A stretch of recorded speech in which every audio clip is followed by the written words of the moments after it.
These times are crazy. You know what's crazier? Some of you, maybe a lot of you, still aren't reading your Bible. What are we going to do about all this? I'm Zach. This is The Average Christian, a project simply about what it means to have a relationship with God and how to live that out in practical terms and hold ourselves accountable. 2 Timothy chapter 3. Here's how I know you're not reading your Bible, some of you anyway, because of the public freak out over everything that's going wrong. Look, it vexes me the way it did Lot. That's what Peter talked about back with Sodom and Gomorrah and the sin and everything around it. It bothers me. Don't misunderstand me. I'm not acting like all sunshine and roses and everything is fine. But let's not be surprised, right? I mean, this is the devil's world, the devil's playground. He rules this realm. So I say all that not to make you feel bad, but to make you think and reconsider. And you go back to 2 Timothy chapter 3 and you watch Paul as he's writing this letter to Timothy because he's going to die. He mentions that in chapter 4. He's going to die in prison and he knows it. Who knows how far off from this letter. So it's the last letter that we have. And he's writing to try to prepare him. So here's part of the warning. Now, this is in the middle of the first century. And he's talking about these things are coming, and they came fairly quickly. He's not talking about just 2020 in America. I mean, there's so much that's gone on in the history of the world. I just want to give you some context so you don't come unglued by what all you see. And some of you hopefully are not thinking that this is the end of the world. Even the Romans talk like that. If Rome went down or something happened like that, it would be the end of the world. I had a family member call me right after 9/11 and asked me if the world was coming to an end. Look, let's just keep it in context, okay? 2 Timothy chapter 3, verse 1, but understand this as he's warning Timothy.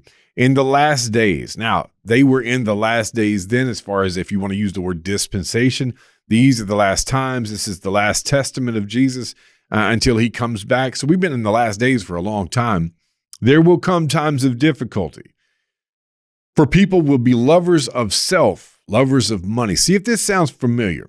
Proud, arrogant, abusive, disobedient to their parents, ungrateful, unholy, heartless, unappeasable, slanderous, without self-control, brutal, not loving good, treacherous, reckless, swollen with conceit, lovers of pleasure rather than lovers of God, having the appearance of godliness. See if this doesn't describe some Christian religion in these days. And I use those words loosely. Having the appearance of godliness, but denying its power. He says, avoid such people. Now that would stand in contrast to the way Jesus lived in the world. And if you just took that statement by itself, you'd say, well, I got to dig a hole and not be around anybody. Well, there's a difference between being around people and how I spend as far as my partnership, who I choose to partner up with or have fellowship with is a word we're more familiar with. So avoid such people, for among them are those that creep into houses and capture weak women burdened with sins and led astray by various passions, always learning and never able to arrive at the knowledge of the truth. How smart is our society, and yet how ignorant is our society? Always learning, but still never coming to the truth. It's not like people who don't understand these things or about God are ignorant people. There are some brilliant, brilliant people who still don't know the truth about such things as how this world came into being or how things evolved. And I'm not speaking in the terms that most people would use that word evolved.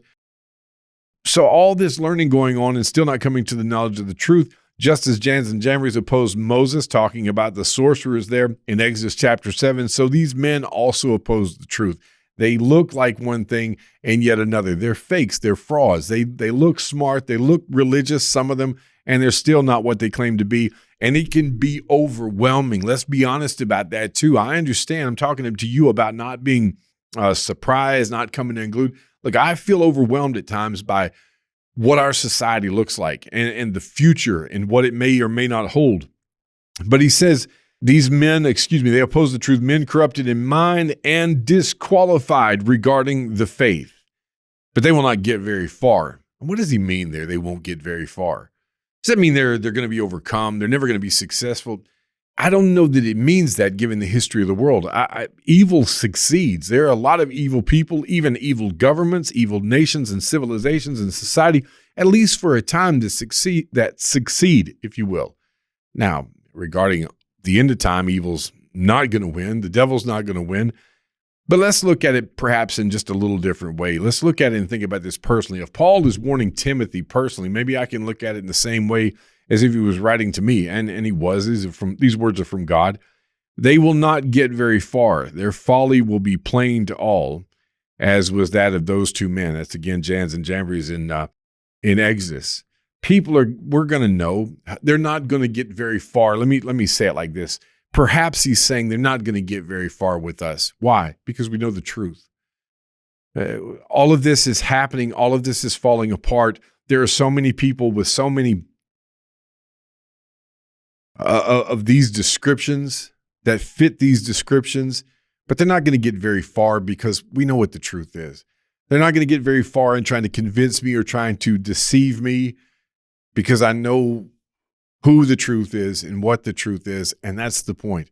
Hopefully they weren't going to get very far, and they didn't with Timothy because of his faith and his strength. So look, this was a warning from Paul going on 2,000 years ago to Timothy, and it's just as relevant today. And so you and I should look at this and say, okay, this isn't new. As one guy said, new news is old news happening to new people. And that's really what it is. History repeats itself, and we've seen the declines of civilizations. We've seen the declines of societies. Unfortunately, we're seeing the decline of ours in certain ways. And I don't know what the answers are. I don't know that anybody knows what the answers are. In fact, a lot of people that are talking about what all's wrong, they're not really telling me what to do about it or you what to do about it. They're really just, if we're all drowning, they're describing the water. So I do know what I can do spiritually is I can put my hope and my faith in the Lord. I can realize that all of this is going to be temporary, that it won't get very far. If it's talking about me, it won't get far with me because I'm grounded in my faith. It won't get far in reality because evil never succeeds over the long haul or never wins, and finally doesn't win eternally as well. So let's keep all of this evil, all of this ignorance, and there's a lot of that out there too. I understand. I'm aware. Let's keep all of that in context and not let it tear us down. Thank you for joining us once again. If you are with us on YouTube and you haven't subscribed yet, it would help us out a lot if you would hit that button below, subscribe, and you can click the notification bell and personalize it, whatever. If this video helped you, please hit the like button. That helps as well. For those on podcasts, we want you to know that we appreciate you listening. If you have not already, please subscribe, rate, and review for everybody listening. If you know this will help somebody else, please share it, whether you share it on social media, through email, tell somebody about it, whatever the case is. If you want to support this work, you can go to theaveragechristian.net/Patreon and help us there.